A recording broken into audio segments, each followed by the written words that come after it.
여러분은 갓 태어난 신생아를 보셨습니까? 여러분은 생명의 태동을 알리는 갓난아기의 울음소리를 들어보셨습니까? 그런데 갓 태어난 아무것도 모르는 순진무구한 아기를 태어나자마자 엄청나게 큰 죄인으로 만드는 기독교의 가르침이 있습니다. 그리고 이 가르침이 현재 기독교에 널리 퍼져 있습니다. 순진하고 죄 없는 아기를 그렇게 큰 죄를 진 죄인으로 만드는 가르침은 도대체 무엇일까요?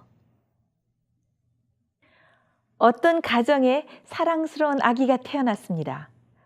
아기가 태어나기를 애타게 기다리던 엄마와 아빠 그리고 가족과 친지들은 환희와 감격 속에서 새로 태어난 아기를 보면서 기뻐합니다. 그런데 만일 이 아기가 태어나자마자 죽었다고 가정해 봅시다. 이 아기는 조상의 원죄를 타고났기 때문에 아무 죄도 모른 채 잠깐 숨쉬다가 죽었다 해도 이 아기는 앞으로 있을 뜨거운 지옥불 속에 떨어질 수밖에 없습니다. 왜냐하면 이 아기에게는 인류의 첫 조상인 아담의 죄가 전가되어 있기 때문입니다. 기독교의 많은 신학자들은 말하기를 인간은 태어날 때 첫 조상 아담의 죄를 전가받고 태어나기 때문에 이미 모두 정죄받은 죄인이라고 주장을 합니다. 그래서 그 원죄 때문에 태어나서 한 번도 죄를 지어본 적이 없는 아기든지 죄를 많이 지은 어린이든지 다 지옥에 떨어질 죄인이라고 주장을 합니다. 인류의 시조인 아담과 하와가 선악과를 따먹은 죄 때문에 인간은 모든 죄를 타고난다는 원죄설의 교리. 과연 이 논리가 이치에 맞는 것일까요? 과연 이 가르침이 성경의 진리와 맞는 것일까요?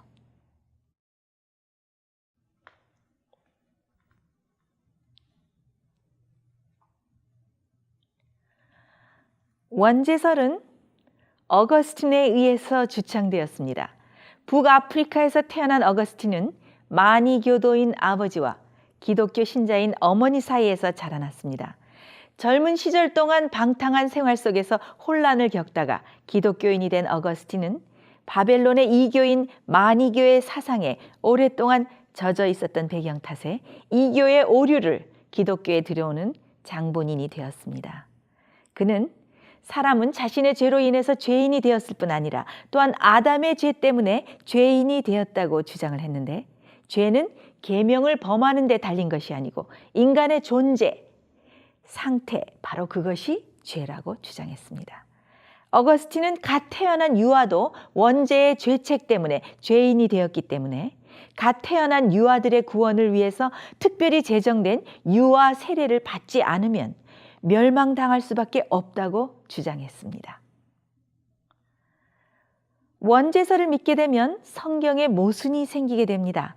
원죄설 속에서 하나님은 매우 불공평하고 이치에 맞지 않는 분이 되는데 조상 한 사람의 불순종과 잘못된 선택의 죄 때문에 태어나는 모든 후손들이 아무런 선택의 여지도 없이 모두 다 죄인이 된다는 사상은 하나님뿐만 아니라 인간에게 있어서도 매우 모순되고 비논리적인 것이 됩니다.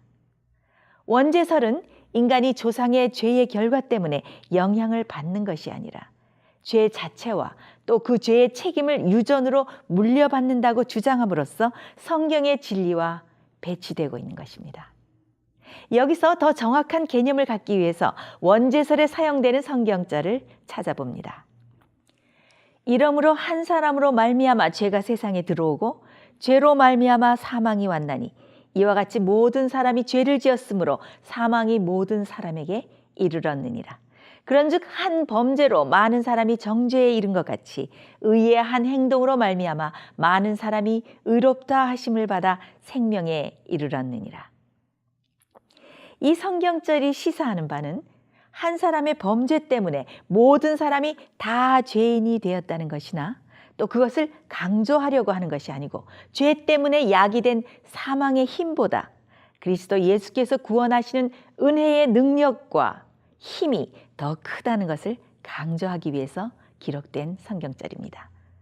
로마서 5장과 이 성경절들을 잘 분석해 보면 비록 죄로 말미암아서 사망이 왕노릇하게 되었지만 예수 그리스도의 은혜와 의의 선물이 더욱 넘침으로, 즉 주님의 은혜의 능력이 더 크심으로 우리가 생명 안에서 왕노릇을 하게 되었다는 것을 강조하는 말씀인 것을 알 수 있습니다. 어떤 성경절에서 신학적인 사조와 교리를 추려내려면 그 사상이 성경 전체가 말하는 진리와 들어맞는가 하는 것을 추리해내야 합니다. 만일 신학자들이 바울이 말한 로마서 5장 12절, 18절에 의해서 아담의 원죄가 우리에게 전가되었으므로 우리가 죽게 되었다고 한다면 그 사상은 성경의 또 다른 성경절의 사상과 완전히 반대가 됩니다. 범죄하는 그 영혼은 죽을지라 아들은 아비의 죄악을 담당치 아니할 것이요 아비는 아들의 죄악을 담당치 아니하리니 의인의 의도 자기에게로 돌아가고 악인의 악도 자기에게로 돌아가리라. 완전히 다른 내용의 성경절이죠. 하나님께서는 에스겔 선지자를 통해서 모든 사람은 자신의 죄로 멸망을 하는 것이지 조상의 죄나 또는 아버지의 죄가 자녀에게 전가되어서 죽는 것이 아니라고 선포하셨습니다. 또 다른 구절을 봅니다. 그러나 악인이 만일 그 행한 모든 죄에서 돌이켜 떠나 모든 율례를 지키고 법과 의를 행하면 정녕 살고 죽지 아니할 것이라. 그 범죄한 것이 하나도 기억함이 되지 아니하리니 그 행한 의로 인하여 살리라. 만일 신학자들이 말하는 대로 오래전부터 가르쳐져 온 교회의 교리대로 아담의 죄가 전가되어서 그 자손인 우리가 죽는다면 에스겔서에 나타난 범죄한 그 영혼 그 사람만 죽으리라. 아들이 아비의 죄를 담당하지 않으리라는 말씀은 무슨 말씀입니까? 성경에는 또 이런 기록이 있습니다. 그때 그들이 다시는 이르기를 아비가 신 포도를 먹었으므로 아들들의 이가 시다 하지 아니하겠고 신 포도를 먹는 자마다 그 이가 심같이 각기 자기의 죄악으로만 죽으리라. 너희가 이르기를 아비가 신 포도를 먹었으므로 아들의 이가 시다고 함은 어찌미뇨. 네, 이 구절들은 죄를 조상 탓으로 돌리는 이스라엘 백성에게 또 아버지의 죄가 그 아들에게 전가되지 않는다는 교훈을 주시기 위해서 하나님께서 선지자를 통해서 말씀하신 것입니다. 원제설에 사용되었던 로마서 5장 12절과 18절의 의미를 좀 더 심도 있게 짚어보면 한 사람을 통해서 세상에 죄가 들어오고의 정확한 의미는 인류의 첫 조상 아담의 범죄로 그 후손들이 죄의 결과와 영향과 속성을 유전적으로 물려받아서 연약해짐으로 죄를 짓기가 쉽게 되었다는 뜻입니다. 다시 말해서 악으로 기울어지기 쉬운 죄의 성향을 타고났다는 말이죠. 그러므로 인간은 자신의 죄로 사망과 멸망에 이르는 것이지 아담이 지은 죄 때문에 정죄받아서 멸망당하는 것이 아니라는 것입니다. 자동으로 죄의 책임과 정죄를 받고 죄인이 된 것이 아니라 그 죄의 속성과 연약성이 죄의 결과와 그 영향이 후손들에게 들어온 것이라는 말입니다. 만일 원제설이 가르치는 대로 사람이 태어난 그 자체가 죄라면 죄로 말미암아 야기되는 결과인 사망을 맛보지 않고 승천한 믿음의 조상들은 어떻게 된 것일까요? 에녹과 엘리야는 죽음을 맛보지 않고 살아서 하늘로 승천했다고 성경은 말해주고 있는데 말입니다. 만일 태어난 그 자체가 죄라고 한다면 그들은 원죄 때문에 사망을 맛보지 않고 살아서 승천해서 하늘로 갈 수가 없었을 것입니다. 또한 18절에 한 범죄로 많은 사람이 정죄에 이른 것 같이 라는 구절에서 성경은 한 사람의 범죄로 모든 사람이 정죄에 이르렀다고 말하지 않습니다. 모든 사람이 아니고 많은 사람이 정죄에 이르렀다고 기록하고 있습니다. 그 다음에 계속되는 성경절에서도 의의 한 행동으로 말미암아 모두 다 의롭게 된 것이 아니고 많은 사람이 의롭다 하심을 받았다고 언급하고 있습니다. 예수 그리스도께서 우리를 구원하시기 위해서 하신 구속사업도 모든 사람을 다 의롭다고 하시는 것이 아니죠. 그 주시는 구원을 믿음으로 믿고 받아들이는 사람만 의롭게 되는 것입니다. 만일 이 성경절을 원제설의 개념을 가지고 읽으면 첫째 아담 때문에 사람이 무조건 죄인이 되었다면, 둘째 아담인 예수님 때문에 태어난 사람은 무조건 의인이 되어야 한다는 논리가 서게 되는데, 그렇다면 사람들이 둘째 아담인 예수님을 믿든지 안 믿든지, 받아들이든지 받아들이지 않든지를 막론하고 사람들이 다 의인이 되어야 한다는 이상한 논리가 생기는 것입니다.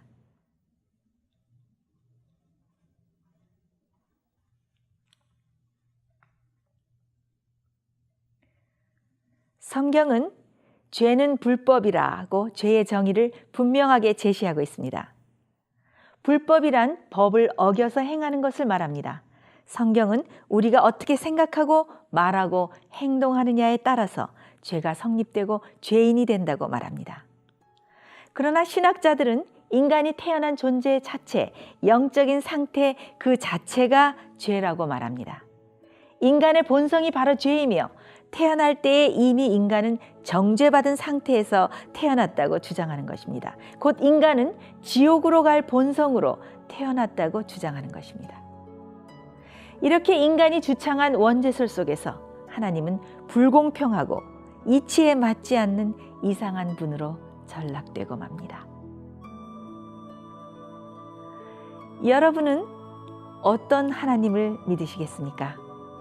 성경이 증거하는 공평하신 하나님, 곧 인간에게 자유의지를 주셔서 인간이 자신의 의지로 죄를 짓든지 선을 행하든지 스스로 선택하게 하시고 그 결과에 따라 구원을 이루시는 공평하신 하나님을 믿으시겠습니까?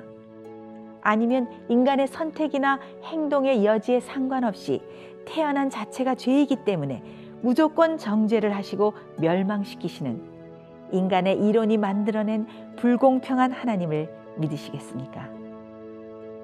오늘 사랑이 많으시고 공평하신 하나님께서는 여러분의 현명한 선택을 기다리고 계십니다.